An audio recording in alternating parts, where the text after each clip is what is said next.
Baik, assalamualaikum warahmatullahi wabarakatuh. Nama saya Amir Darmawan dari Prodi Manajemen Keuangan Syariah atau kuliah perpajakan. Di sini saya akan melanjutkan resume dari pasal 22. Lanjutan dari resumenya ialah pajak penghasilan pasal 23, 24, dan 25.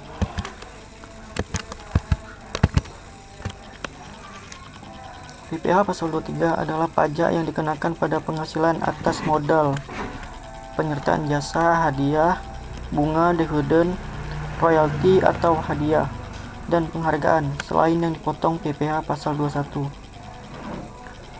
Pemotongan PPh 23 dilakukan oleh pihak pemberi penghasilan sehubungan dengan pembayaran berupa dividen, bunga, royalti, sewa, dan jasa kepada wajib pajak dan bentuk usaha tetap.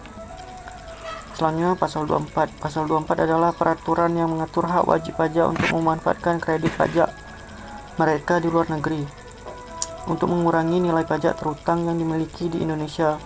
Tercantum pada pasal 24 ayat 1 Undang-Undang PPh bahwa pajak yang dibayar atau terutang di luar negeri atas penghasilan dari luar negeri yang diterima atau diperoleh wajib pajak dalam negeri boleh dikreditkan terhadap pajak yang terutang. Pasal 25. Pada PPh pasal 25 berisi aturan mengenai bagaimana wajib pajak mengansur kewajiban pajak di muka, sehingga wajib pajak tidak memiliki beban utang pajak yang besar dan harus dibayar saat batas waktu penyampaian surat pemberitahuan tahunan pajak penghasilan, barang kena pajak, dan jasa kena pajak.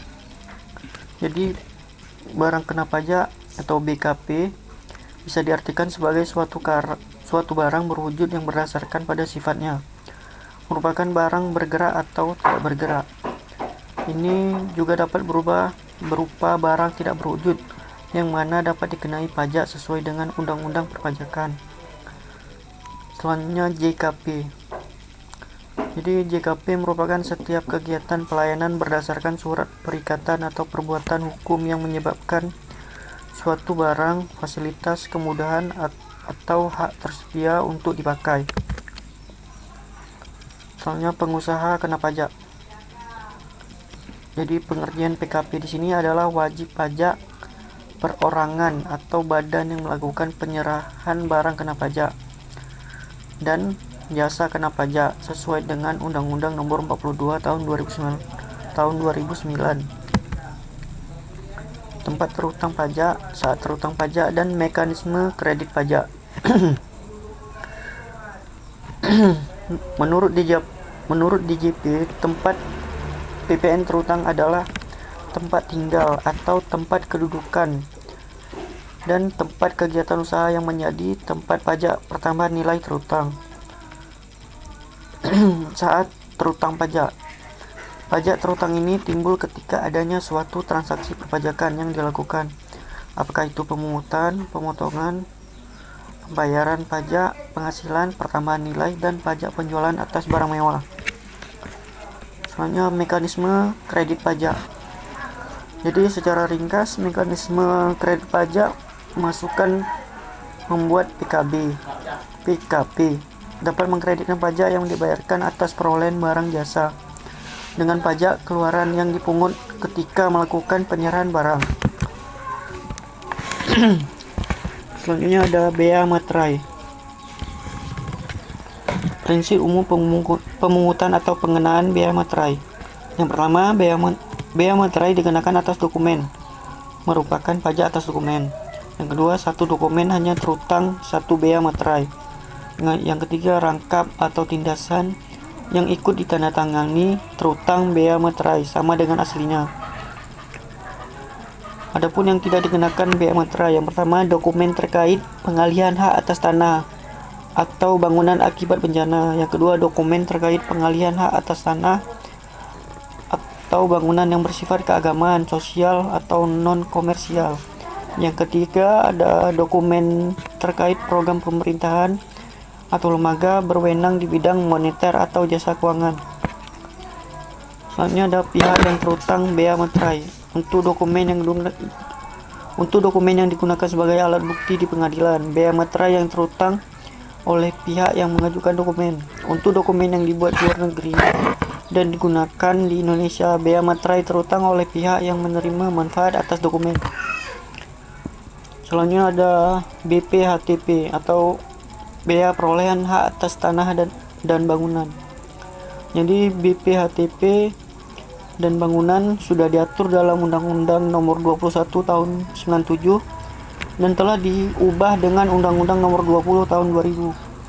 Selanjutnya hanya disebut Undang-Undang BPHTP.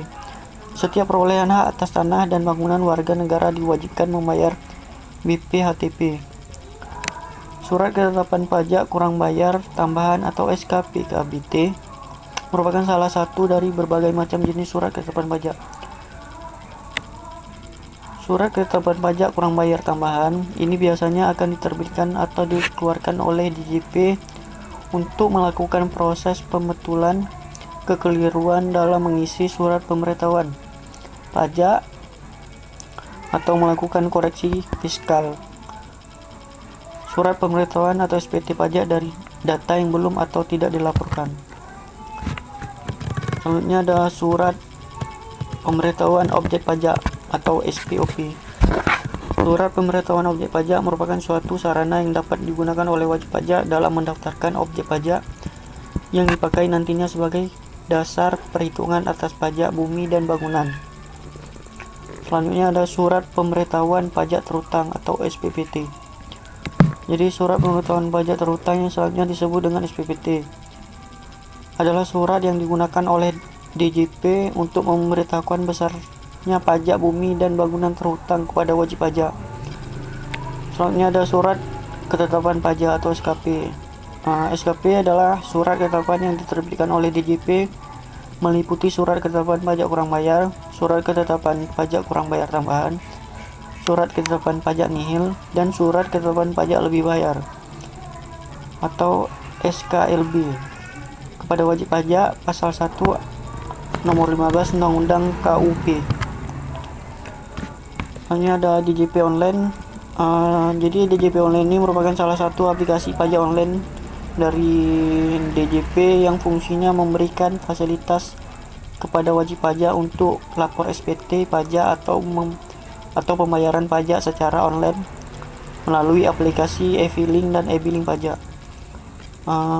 Jadi e-filing adalah sistem pelaporan SPT menggunakan sarana internet tanpa melalui pihak lain, tanpa biaya apapun, yang dibuat oleh DJP untuk memberikan kemudian bagi wajib pajak dalam membuat dan menyerahkan laporan SPT kepada DJP sehingga menjadi lebih cepat dan lebih murah. Selanjutnya ada e-pajak. E-pajak atau elektronik pajak adalah seluruh proses pelaporan, pembayaran, dan pengisian formulir yang berhubungan dengan perpajakan dan dilakukan dengan menggunakan software pajak. Mungkin itu saja. Sekian, terima kasih. Assalamualaikum warahmatullahi wabarakatuh.